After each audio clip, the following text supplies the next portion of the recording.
everyone, and welcome to this edition of In Your Plate webinars. I am here with Laura Martinez from Shoko Restaurant, who has now moved into startup. How are you, Laura? Hi, I'm fine, thank you. How are you? I'm doing okay. I'm going to ask you a few questions today, and we're just going to have a chat about those different topics. So first of all, could you tell us about yourself, just a little description of your experience? Well, I have a long way in hospitality service.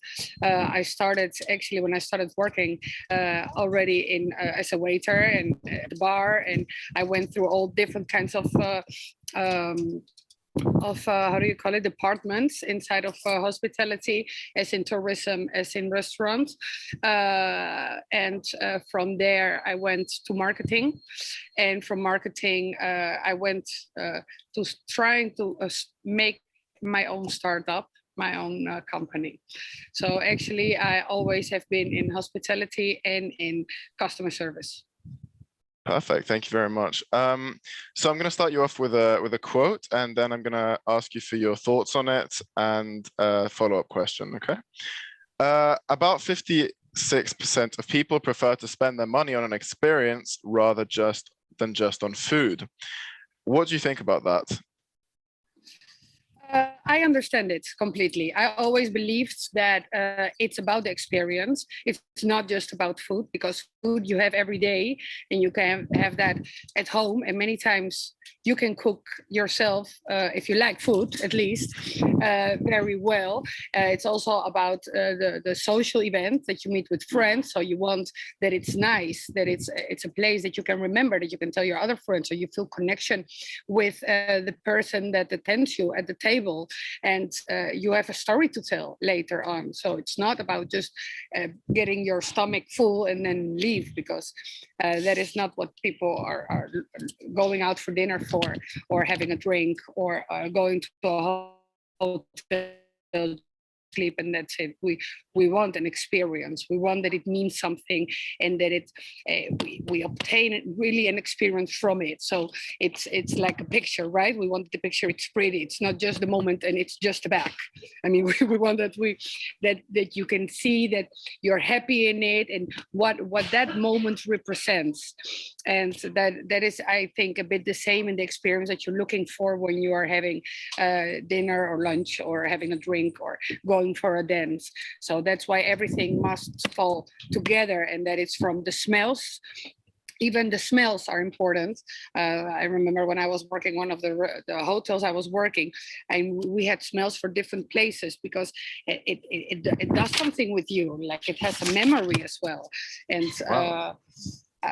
these things are, I always thought even that this maybe goes on in a moment even to museums, that a painting is coupled with a smell, for example, and that and music, and so everything stays in your memory, and that creates experience. That is something then you can anchor to, and to another moment, and then it becomes very special.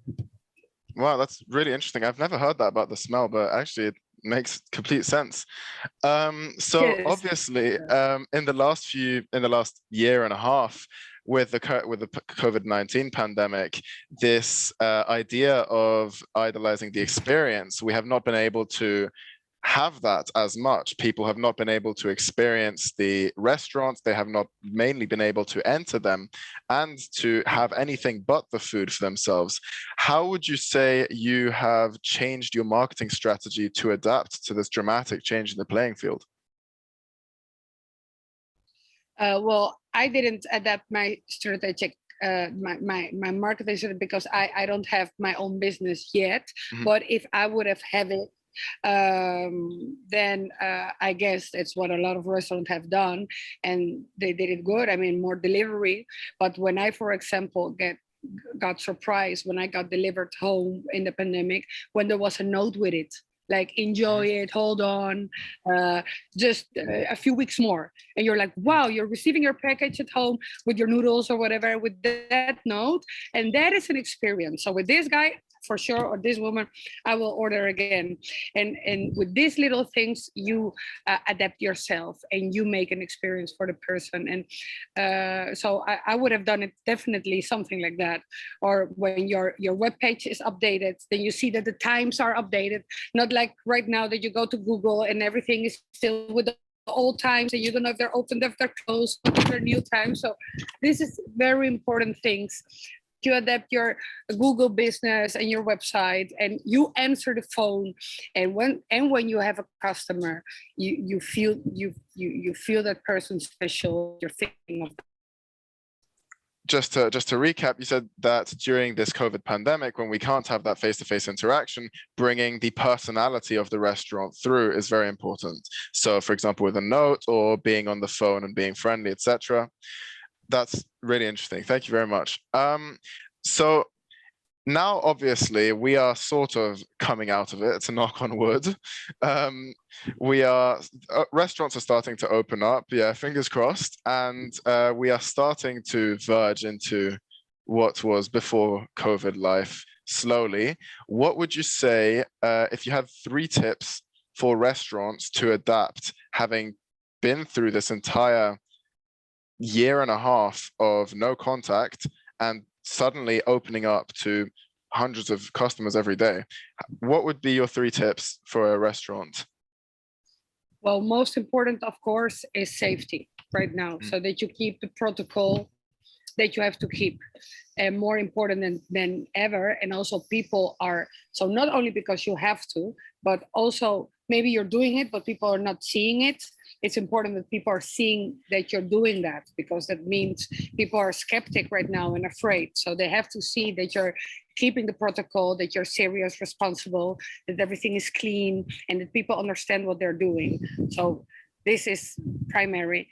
And being more friendly than ever, I think, instead of more angry than ever, because people are angry right now because they had such a hard time, but the customers are there again and they're great. They have gratitude to be there again. I mean, I think they received, the restaurant owners can feel that people are really feeling like going out again and wanting to do stuff. So let's take this wave in the positive way, and try to.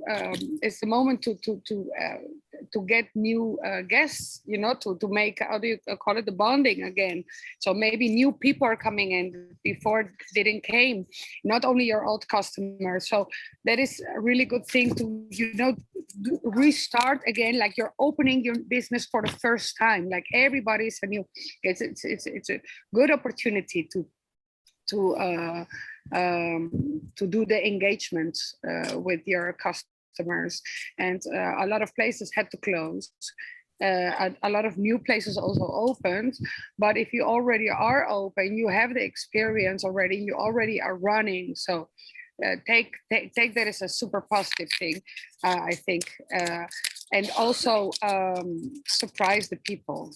People want more, and they're more, they really want to feel more than ever, because we were numb for 1.5 years almost.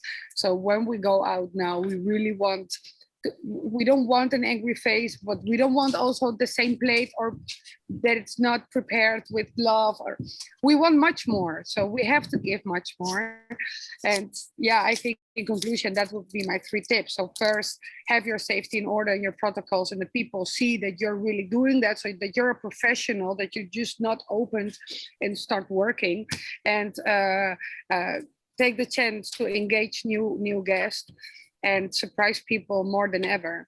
And I have for myself the experience now that I go to a place and I go totally euphoric, much more than before. But before maybe I would have thought, oh, nice food. But now I'm like, wow, it was amazing, because I have so much the need of feeling that again. But also walking to another place and people are not nice, I'm immediately like, here, I'm not coming back again, because I don't feel I deserve that. I feel that I deserve, as a customer now, to be treated super well. So I think it's important. It's important to put yourself as well, what you want or what you think you would like to experience when you're a restaurant owner or a hotel owner, to feel yourself what is important. It's common sense at the end. Thank you so much. Okay, so referring to your first tip, I promise this is the last question on COVID. It is obviously very important to keep this protocol, as you said. So a way of keeping that in restaurants would be to have a training session, a staff training session. And if you were to hold one of those in your restaurant, what would you say are the key things to include in such a training? Well, only in so what is not kitchen or everything. Well, first the hygiene. So very important hygiene. People has to be more clean than ever, but nails and smells and hair. And then also how you treat the food, of course, how you put the plates on the table, how you take glasses away. People are paying a lot of attention now as well now to these things. So you cannot have mistakes anymore. Like, or for example, when you have to share, you have to put always the plates and the forks and change them and put new ones, and you cannot leave the old ones. And I guess this kind of things are very important. Of course, the masks, the gel, the blah blah, what we have everywhere, and especially people are not are looking at, that you can see that people are knowing what they do, so they are trained. So maybe in every restaurant the protocol has to be different with some standards, but at the end the most important is that the waiter or in kitchen they know what to do and they're sure of it, because when you see that as a customer, then you're already more relaxed. And at the end, of course, we have our own responsibility to make it true. But for the guest, I guess it's important that they see that people know what they're doing and that the protocol is different and that they made a change, so it's safer. Absolutely. So it doesn't only help in safety, which is the first concern, but it also gives the restaurant a good image of knowing what it's doing and professionalism. Absolutely. Exactly. Thank you so much. So the second thing you mentioned, I really like the metaphor you used, this positive wave of people being very excited about coming out of lockdown, plus the experience that restaurants have from before the lockdown and adapting to the lockdown. So in terms of surfing this wave, social media is one of the biggest tools right now. It's one of the biggest ways to gain traction with people. What would you say is one of the best ways to make your restaurant a social media buzz? Well, if I had exactly that answer, I would be a multimillionaire right now. But Absolutely. I think it's not just about creating the content or about showing what you're doing. I think it's about first of all about aesthetic, of course. So it must be impacting, and so you have to take care of what you post, not just a story or not just repost, or not just that. Maybe in the beginning it was more important just to generate content, and now I think you should do less, but what you do should be very it has to have a lot of impact. I think it's very important that they can locate you via social media. So if they have a question, if somebody leaves a comment, I mean, it's super important that you respond, that the response is super quick. I mean, not in a day or not in 3 hours, but immediately, like it's on the phone. I think that is important because people want immediately, and if you don't do it immediately, they go somewhere else. And I think it's very important that you show that your identity, so that what you stand for, what you believe in, and it doesn't matter what that is, but that you can really see that. I mean, what is your soul? What is what you're giving? So we don't want to be lied at, and many times you get very nice pictures, but it's not the reality. So it has to be aesthetically beautiful and perfect for what your soul is, not what you want to show what is not real. I mean, we don't want fakes. We don't want liars. We want the real stuff, right? So that is, I guess, the most difficult thing because not everybody has the super cool restaurant with this super budgets.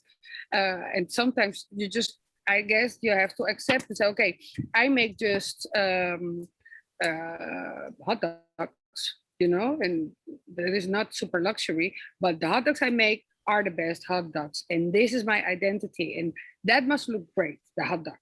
But so beautiful, what you transmit, but what is real, and not the angle with the flour, and then you come over there and then it's just, you know, 4 tables with just that one flour. So just don't fake it, you know, just be real and answer quick. And I guess this is the most important, because people can see through that. We're all now experts in social media. So you can see when it's fake and when the picture repeats itself 15 times and there's nothing else. And you can tell a story. It's not about only about the beautiful image. You can tell a story about why the hot dogs, or why the tapas, you know, or why the paellas, or why the sushi. It doesn't matter, but you can say why you do it and what is your storytelling. And everybody should have storytelling. So telling a story and being yourself, being genuine. Thank you so much. Being very static as well. Pardon? Being very static as well. So make it absolutely beautiful as you can. A beautiful and genuine story. The social media campaign of restaurants. Perfect conclusion, yes. Do you feel sometimes like social media might be taking too much of a place in the hospitality industry? Yes and no, because I still believe that you have to answer the phone. That is the most important. And a lot of restaurants just don't answer the phone. And I just cannot understand that, because every person that phones you is a customer you lose, because if you don't answer the phone, you phone the next one. And if it happens 2 times, you just don't phone a 3rd time anymore. So you lost that customer forever. So that is not social media. There's still, you know, the phone, and not maybe a mobile, just the fixed one, you know. So I think in a way it takes a lot of place, because everybody's on there, and if you hear about a new place, you just go directly to social media to see what their story is, you know, what their soul is, what their face is. But you also want to talk with somebody at the end. And actually, I know about some restaurants in Amsterdam that closed the social media and just having only phone reservations. And it works better than ever, because people also like to have a voice and hey, but I would like to have this, or do you have that table for me? So that's really personalized.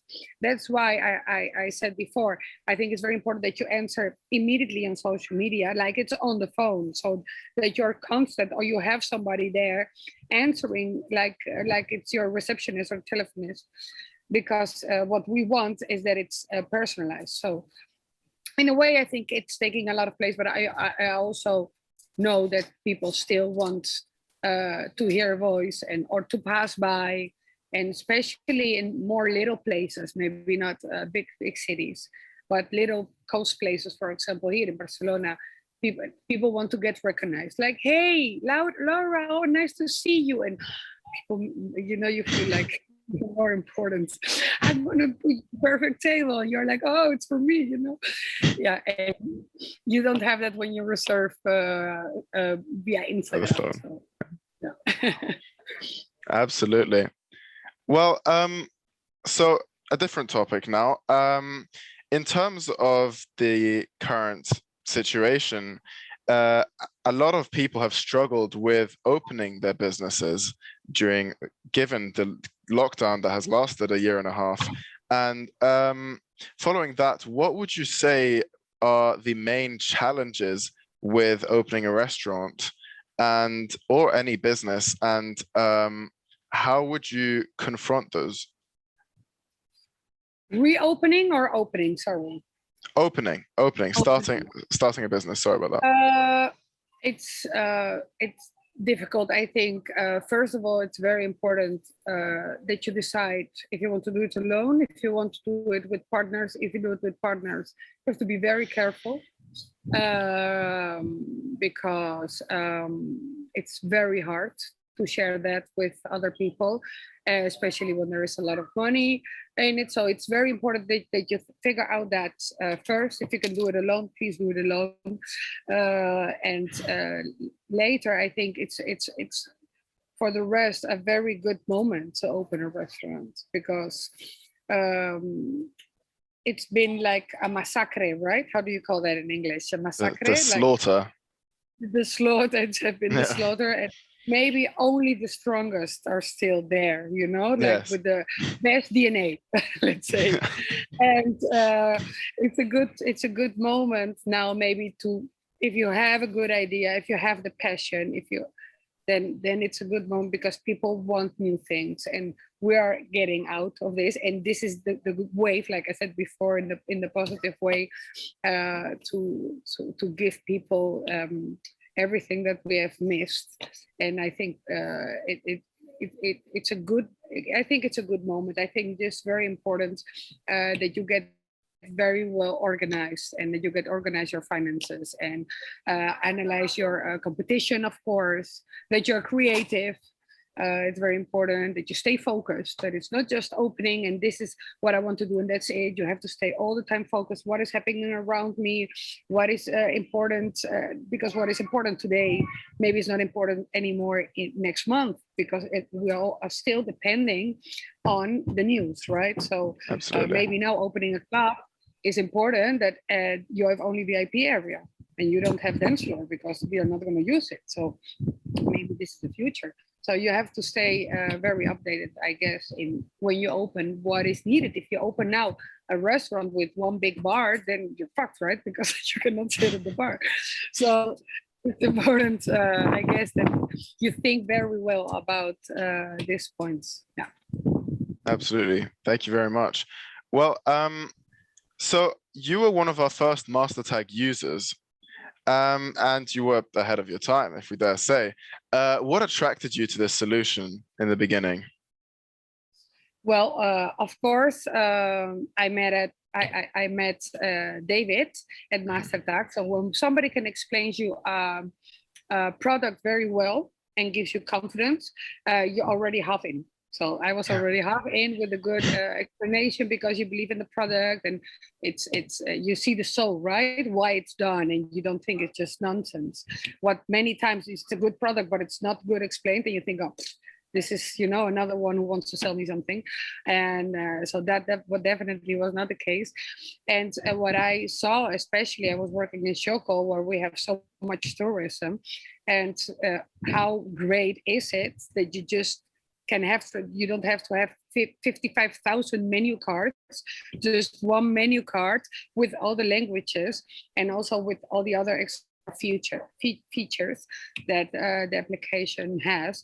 So I thought it was amazing and clean and easy, and I could change it myself. I was not depending on nobody. And a Russian guy came and he had his menu, and a Chinese guy came and he had his menu. So that's amazing. Very good product. So yeah, I will recommend it for everybody, of course.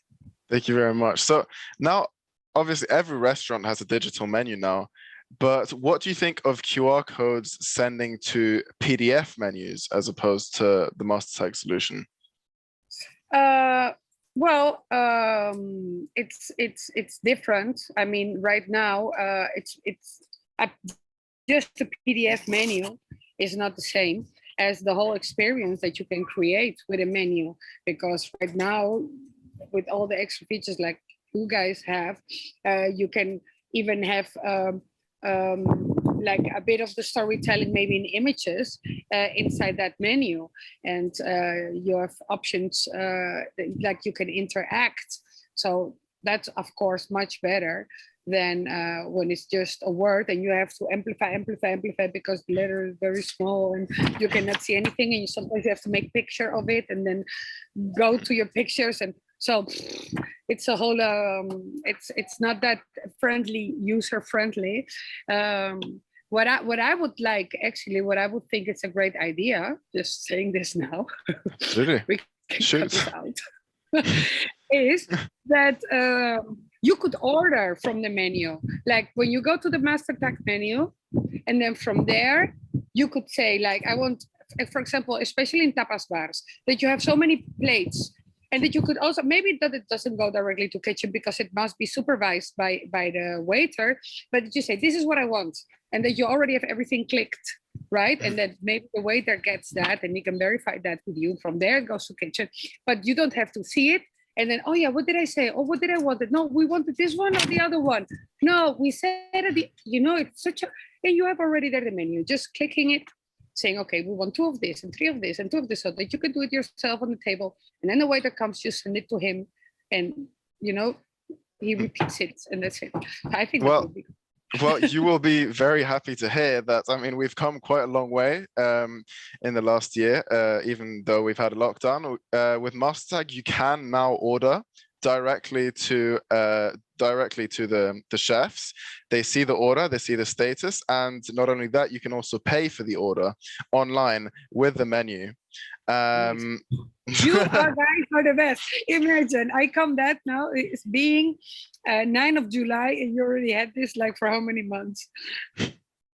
Yeah, we're working on quite a few features now. So amazing, congratulations. Thank you so much. Very good step.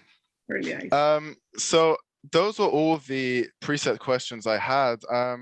To finish this off, would you have 3 marketing tips for the business owners and restaurant owners watching this webinar? I would say it's very important to do a lot of checkup. So don't rely on that everything is okay. Like check every time, like you're the customer, like how you experience the entering in the website, making a reservation, phoning, are people answering? What do I need to see on the street, or what do I need to see outside? Is it clean on the floor? I mean, everything is marketing. So even if your entrance is not clean, your marketing is not good, because you're giving a bad image of your place, of your venue. I think it's very important that you're a mystery guest of your place every time. Like you have a checkup list, and you being a mystery guest, and you're phoning and making reservations, and so doing all that, going through the experience yourself to see if you're satisfied with it.